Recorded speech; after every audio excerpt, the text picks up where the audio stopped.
நடிகர் விஜய் திடீரென செய்தியாளர்களை சந்தித்தது ஏன் என்பது குறித்து கூடுதல் தகவல்களை மூத்த தொகுப்பாசிரியர் உமாபதி கிருஷ்ணன் தொலைபேசி வாயிலாக தருகிறார். அவர் தரும் தகவல்களை பார்ப்போம்.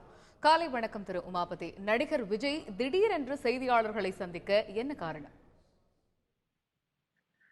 அதாவது பாத்தீங்க அப்படின்னா இன்று காலை ஒரு விஜய் தான் பேட்டி கொடுக்குறாரு அப்படின்னு சொல்லி எந்த செய்தியாளருக்கும் தெரிவிக்கப்படவில்லை. ஆனா முக்கியமான பிரமுகர் ஒருத்தர் செய்தியாளர் சந்திக்க போகிறார் ஏவிஎம் ஸ்டுடியோல அப்படின்னு சொல்லி மட்டும் செய்தியாளர்களுக்கு தகவல் தெரிவிக்கப்பட்டது. அதுவும் ஒரு அரை மணி நேரத்திற்கு முன்னாடி இது போன்ற ஒரு நிகழ்வு நடைபெற போகிறது என்று அவசரமான தகவல் தெரிவிக்கப்பட்டிருக்கிறது. அந்த தகவலில் நடிகர் விஜய் தான் பேட்டி கொடுக்க போகிறார் என்ற எந்த ஒரு விஷயம் தெரிவிக்கப்படவில்லை. அதே நேரத்தில் மிகவும் ரகசியமாக வைக்கப்பட்டு செய்தியாளர்கள் எல்லாம் சரியாக ஒரு 9 மணி அளவில் 9:15 மணி அளவில் அங்கு வந்த பிறகு முக்கிய செய்தியாளர்கள் எல்லாம் வந்த பிறகு திடீரென விஜய் அங்கு வந்திருக்கிறார். விஜய் வந்து செய்தியாளர்களை சந்தித்து இந்த பண விவகாரம் குறித்து தன்னுடைய கருத்தை பதிவு செய்திருக்கிறார். குறிப்பாக பிரதமர் மோடியின் இந்த நடவடிக்கைக்கு அவர் ஒரு பெரிதும் வரவேற்பு தெரிவித்தார். அதே நேரத்தில் ஆங்காங்கே நடைபெற்ற சில சம்பவங்கள், அதாவது விரும்பத்தகாத சம்பவங்கள் குறித்து அவர் வருத்தம் தெரிவித்திருக்கிறார்.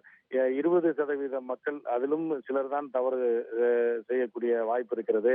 அவர்களுக்காக 80% மேற்பட்ட ஏழை நடுத்தர மக்கள் பாதிக்கப்பட்டிருக்க வேண்டுமா என்ற கேள்வியும் அவர் எழுப்பினார்.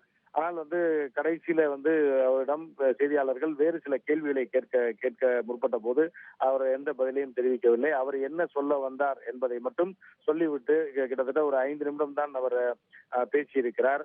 அந்த 5 நிமிடம் முடிந்த பிறகு மீண்டும் அவர் ஸ்டுடியோவுக்குள் உள்ள அவருக்காக ஒதுக்கப்பட்டிருந்த அந்த அறைக்குள்ளே மீண்டும் சென்று விட்டார். செய்தியாளர்களுடைய எந்த கேள்விக்கும் அவர் பதிலளிக்கவில்லை. அவர் சொல்ல வந்ததை மட்டும் சொல்லிவிட்டு சென்று விட்டார். திரு உமாபதி, இந்த செய்தியாளர்கள் சந்திப்பில் நடிகர் விஜயுடன் வேறு யாரெல்லாம் இருந்தார்கள்? எந்த இடத்தில் இந்த சந்திப்பானது நடைபெற்றது? பெரும்பாலும் பாத்தீங்க அப்படின்னா நடிகர் விஜய் கடந்த காலத்துல பத்திரிகையாளர்களை சந்திக்கும் போது அவருடைய தந்தை அவரோட உடன் இருப்பார். அவருடைய சங்க நிர்வாகிகள், அதாவது அவர் ரசிகர் மன்ற நிர்வாகிகள் முக்கிய நிர்வாகிகள் அவருடன் இருப்பார்கள். ஆனால் இந்த முறை விஜய் செய்தியாளர்களை சந்திக்க போகிறார் என்கிற விஷயம் கூட விஜய் தான் சந்திக்க போகிறார் என்று அந்த தகவல் தொடர்பாளர்கள் எதையும் தெரிவிக்கவில்லை. முக்கிய பிரமுகர் ஒருவர் ஏவிஎம் ஸ்டுடியோவில் செய்தியாளர்களை சந்திக்கிறார் என்று மட்டுமே, அதுவும் அரை மணி நேரத்திற்கு முன்பாக செய்தியாளர்களை தெரிவிக்கப்பட்டது.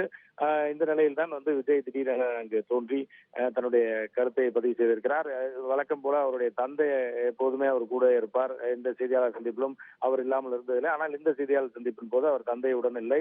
அவருடைய ரசிகர் மன்ற நிர்வாகிகளும் உடன் இருக்கவில்லை. அவருடைய நண்பர்கள் அல்லது அவருக்கு வேண்டப்பட்டவர் இருவர் மட்டுமே அவருடன் வந்திருக்கிறார்கள். காயத்ரி. திருமபதி, ஏற்கனவே பிரபல திரை நட்சத்திரங்கள் வேறு யாரெல்லாம் மத்திய அரசுடைய இந்த அதிரடி நடவடிக்கைக்கு வரவேற்பும் எதிர்ப்பும் தெரிவிச்சிருக்காங்க? அதாவது இந்த நடவடிக்கை மேற்கொள்ளப்பட்ட, அதாவது இந்த 500 ரூபாய் 1000 ரூபாய் செல்லாது என்ற அறிவிப்பு வெளியான மறுநாளே நடிகர் ரஜினிகாந்த் தன்னுடைய ஆதரவை தெரிவித்தார். அவர்தான் முதலில் இந்த திட்டத்திற்கு ஆதரவு தெரிவித்த நடிகர்.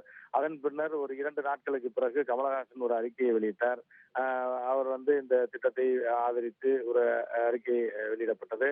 இது போல இன்னும் சிலர், குறிப்பாக மிகவும் பிரபலம் அடையாத சிலர் வரவேற்பு தெரிவித்திருந்தனர். சிலர் எதிர்ப்பு கூட தெரிவித்திருந்தனர். ஆனால் செய்தியாளர்களை சந்தித்து பேசியது விஜய் தான்.